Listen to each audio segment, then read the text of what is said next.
أندعو من دون الله ما لا ينفعنا ولا يضرنا ونرد على أعقابنا بعد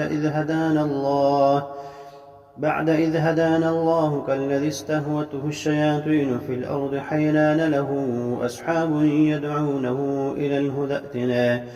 قل إن هدى الله هو الهدى وأمرنا لنسلم لرب العالمين وأن أقيموا الصلاة واتقوه وهو الذي إليه تحشرون وهو الذي خلق السماوات والأرض بالحق ويوم يقول كن فيكون قوله الحق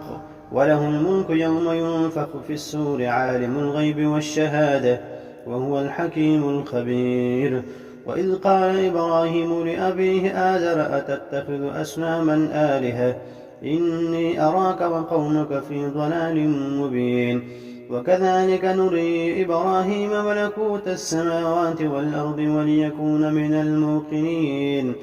فلما جن عليه الليل رأى كوكبا قال هذا ربي فلما أفل قال لا أحب الآفلين فلما رأى القمر بازغا قال هذا ربي فلما أفل قال لئن لم يهدني ربي لأكونن من القوم الضالين فلما رأى الشمس بازغة قال هذا ربي هذا أكبر فلما أفلت قال يا قوم إني بريء مما تشركون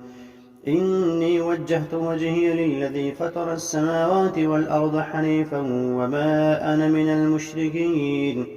وحاجه قومه قال أتحاجوني في الله وقد هدان ولا أخاف ما تشركون به إلا أن يشاء ربي شيئا